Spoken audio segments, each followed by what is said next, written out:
Video kali ini berisi tentang proses mengidentifikasi karakteristik putaran motor sebagai respon output terhadap inputan, yaitu berupa variasi sinyal PWM atau pulse width modulation yang diberikan melalui microcontroller ESP32. Tujuan utama praktikum ini adalah mendapatkan nilai transfer function atau fungsi alih dari sebuah sistem motor DC menggunakan microcontroller ESP32 dan analisis di software MATLAB. Pertama, kita siapkan beberapa alat dan bahan yang diperlukan, seperti microcontroller ESP32, power supply, op-bank, lalu project board, kabel jumper male-female atau male-male, motor 12 volt DC dengan encoder rotary, dan driver motor L298N.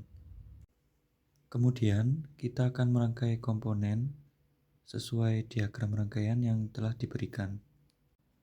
Nah, di sini kita menghubungkan dari pin 1 motor encoder rotary atau kabel putih menuju ke pin output 2 pada driver motor yang bertipe L298N.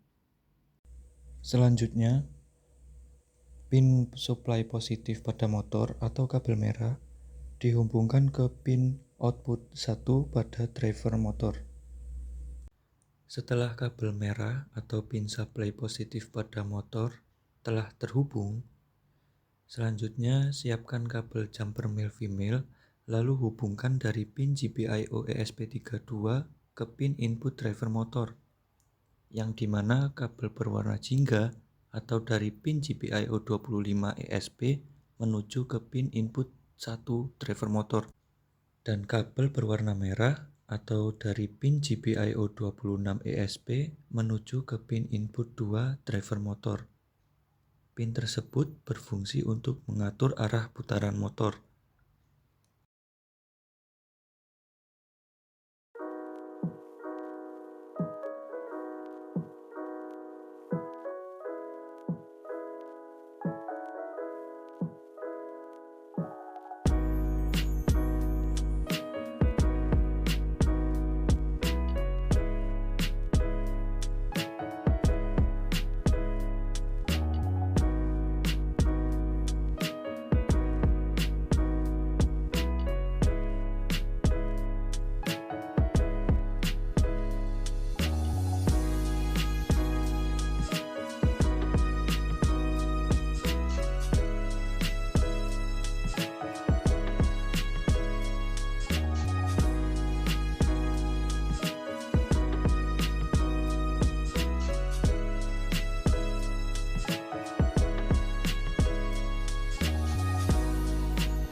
Baik, setelah didapatkan data RPM motor terhadap PWM, masukkan hasil datanya ke dalam Excel, lalu simpan filenya.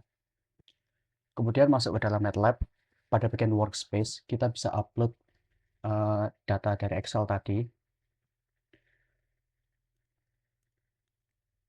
dan pastikan ketika di-upload, data berformat numeric matrix. Lalu kita import. Setelah diimport, kita masuk ke dalam sistem identification.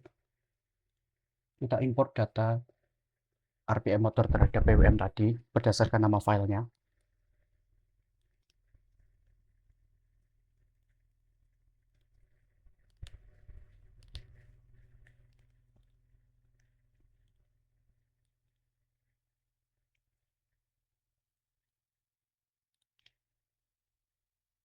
Lalu kita klik import.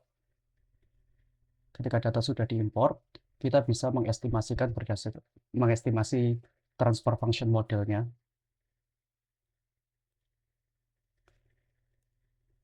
Untuk nilai zeros, kita masukkan 0 karena kita mau melihat grafik PWM terhadap RPM motor secara langsung.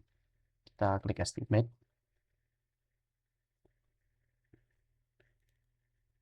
Lalu kita dapati transfer fungsinya.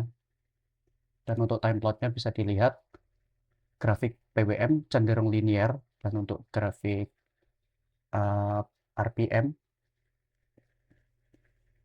terdapat banyak fluktuasi di sana.